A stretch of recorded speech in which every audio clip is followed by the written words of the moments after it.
Hello my dear friends, welcome to my YouTube channel IT education and smart learning. उम्मीद करता हूँ आप सब खैरियत से होंगे। आज मैं आपके लिए एक न्यू वीडियो लेके आया हूँ जिसमें हम लोग सीखने वाले हैं कि माइक्रोसॉफ्ट वर्ड के अंदर हम एक अट्रैक्टिव सा लोगो कैसे क्रिएट कर सकते हैं। जैसा कि आप जानते हैं कि कोई भी न्यू यूजर यूट्यूब के ऊपर अपना चैनल क्रिएट करता है तो उसमें बेसिक चीजें उसको जरूरत पड़ती हैं, जैसे कि लोगो हो गया, चैनल बैनर हो गया और मजीद इस तरह की चीजें जो अपने चैनल में उसको जरूरत पड़ती हैं। उसमें से एक कॉमन चीज ये है कि अपने चैनल के लिए एक अट्रैक्टिव सा लोगो क्रिएट करना। आज की इस वीडियो में माइक्रोसॉफ्ट वर्ड के अंदर मैं आपको वही सिखाने वाला हूँ।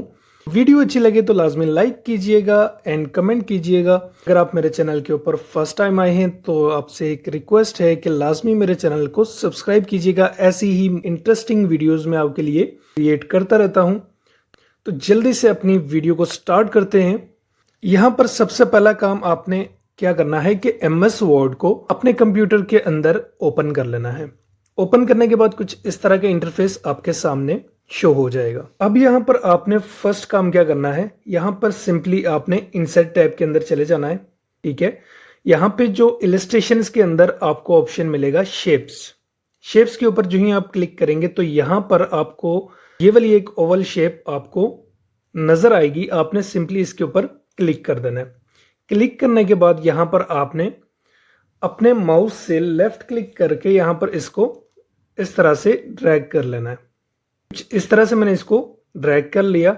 अब यहाँ पर नेक्स्ट काम क्या है, शेप फॉर्मेट के अंदर ये वाला टैब आपका ऑटोमेटिकली ओपन हो जाएगा।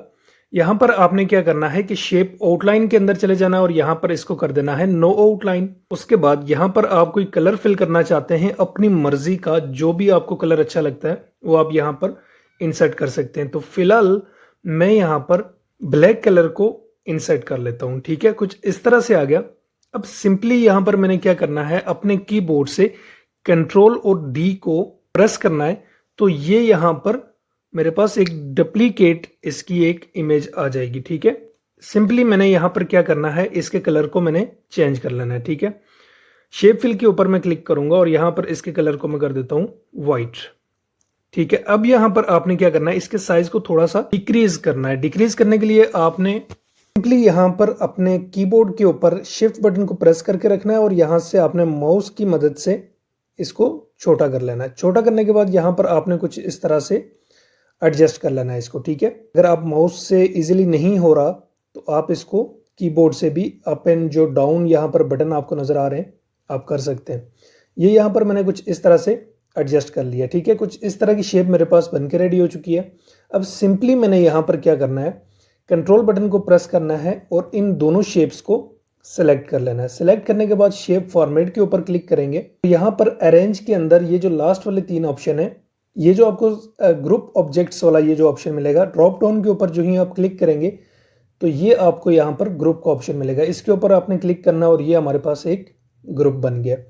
अब यहाँ पर हमने फिर से इसकी एक डुप्लीकेट कॉपी बनानी है। तो सिंपली हमने कंट्रोल प्लस डी को प्रेस करना है तो ये हमारे पास एक डुप्लीकेट कॉपी बन चुकी है। अब हमने क्या करना है कि इसको रोटेट करना है। रोटेट करने के लिए अरेंज के अंदर ही ये जो लास्ट ऑप्शन है रोटेट ऑब्जेक्ट्स, ड्रॉप डाउन के ऊपर क्लिक करेंगे तो यहाँ पे आप इसको फ्लिप हॉरिजेंटल कर दें। जो ही आपने फ्लिप हॉरिजेंटल किया तो अब हमने क्या करना है कि इसके साइज को हमने छोटा करना है। शिफ्ट बटन को प्रेस करके रखेंगे ताकि इसका साइज आगे पीछे ना हो जाए। हमने यहाँ पर इसको क्या करना है, इस तरह से एडजस्ट कर लेना है। एडजस्ट करने के बाद आपने यहाँ पर क्या करना है, इन दोनों को आपस में ग्रुप कर लेना है। ठीक है, फिर से कंट्रोल बटन प्रेस करेंगे और इन दोनों को हमने सेलेक्ट कर लेना है। सेलेक्ट करने के बाद शेप फॉर्मेट के अंदर जाएंगे और यहाँ पर आपने फिर से इनको ग्रुप कर देना। अब ये हमारे पास एक ग्रुप बन चुका है। अब यहाँ से हमने फिर से शिफ्ट बटन को प्रेस करना है। अब यहाँ पर हमने इसको थोड़ा सा इस तरह से सर्कल शेप में लेके आ जाना है। उसके बाद हमने क्या करना है, यहाँ पर आपने शेप आउटलाइन के ऊपर जो ही आप क्लिक करेंगे तो यहाँ पर एक ब्लैक कलर को मैं इंसर्ट कर लेता हूँ। तो ये आप देख सकते हैं कुछ इस तरह का डिजाइन मेरे पास बनके रेडी हो चुका है। उम्मीद करता हूँ आपको पसंद आया होगा। अब यहाँ पर नेक्स्ट काम हमने क्या करना है, आपने एंड तक लाजमी वॉच करना है इसको। फिर से इंसर्ट टैब के अंदर जाएंगे और यहाँ पर आपने शेप्स के ऊपर क्लिक करना है और यहाँ से एक रेक्टेंगल शेप को मैं ड्रॉ कर लेता हूँ कुछ इस तरह से। अब यहाँ पर आपने इसके साइज को बेशक थोड़ा सा आप छोटा कर लें कुछ इस तरह से कर लेते हैं। सिंपली आपने यहाँ पर क्या करना है, शेप आउटलाइन को आपने कर देना है नो आउटलाइन और यहाँ पर शेप फिल को कर देना है आपने व्हाइट। अब आपने यहाँ पर इसको थोड़ा सा एडजस्ट कर लेना है, ठीक है। 90% तो ये एडजस्ट है, यहाँ पर ये परफेक्ट है। अब सिंपली आपने यहाँ पर क्या करना है, यहाँ पर अपने चैनल का जो भी आपके चैनल का नाम है वो यहाँ पर इंसर्ट करना है। फॉर एग्जाम्पल यहाँ पर मेरे चैनल का नाम है IT education and smart learning, तो मैं सिंपली उसी को यहाँ पर राइट करता हूँ। आपने सिंपली इंसर्ट टैब के अंदर जाना है और यहाँ पर आपको मिलेगा वर्ड आर्ट का ऑप्शन। टेक्स्ट मेन्यू के अंदर सिंपली इसके ऊपर आपने क्लिक करना है और यहाँ से कोई सा भी आप जो है ना एक स्टाइल चूज कर सकते हैं। तो मैं यहाँ पर सिंपली ब्लैक वाला ले लेता हूँ, ये वाला, ठीक है। अब यहाँ पर मैंने राइट करना है, इसको मैं रिमूव कर लेता हूँ और यहाँ पर मैं अपने चैनल का नाम लिख लेता हूँ। अब ये मेरे पास नाम यहाँ पर आ चुका है। अब आप यहाँ पर सोच रहे होंगे कि इसको हम इस सर्कल के अंदर कैसे एडजस्ट कर सकते हैं। तो बहुत ही सिंपल है, आपने सिंपली इसको कर देना है सेलेक्ट। सेलेक्ट करने के बाद यहाँ पर आपने साइज के ऊपर जो ही आप क्लिक करेंगे तो ये यहाँ पर मैं इसको मिनिमम कर लेता हूँ 10, ठीक है। ये मेरे पास यहाँ पर आ गया।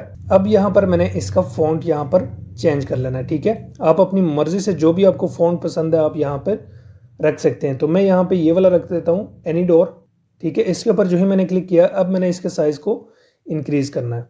यहाँ पे 16 वाला साइज थोड़ा सा बड़ा आ रहा है तो मैं यहाँ पर 14 वाले को रख लेता हूँ। अब यहाँ पर आपने क्या करना है कि इस टेक्स्ट को अगर आप कोई भी कलर देना चाहते हैं तो दे सकते हैं। वैसे ऐसा भी बहुत प्यारा लग रहा है तो मैं यहाँ पे एक कलर इसका चेंज कर ही लेता हूँ, ठीक है। यहाँ पे मैं अगर इसको ये वाला कलर दे दूँ, अब आप देख सकते हैं कि एक बहुत ही प्यारा लोगो यहाँ पर कुछ ही मिनट्स के अंदर बन के रेडी हो चुका है।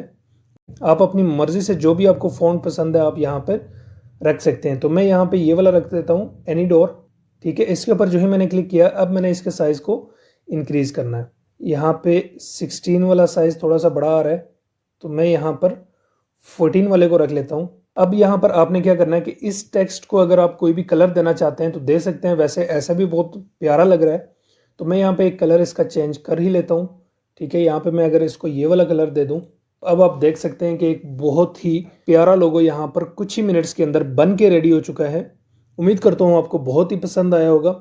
तो फिर से आपसे एक रिक्वेस्ट है कि अभी तक आपने मेरे चैनल को सब्सक्राइब नहीं किया तो लाजमी सब्सक्राइब कर लीजिए ताकि मेरी न्यू आने वाली वीडियोस की अपडेट्स आप तक आसानी से पहुंचती रहे। मिलते हैं अपनी नेक्स्ट वीडियो के अंदर, तब तक अपना ख्याल रखिएगा। अल्लाह हाफिज़।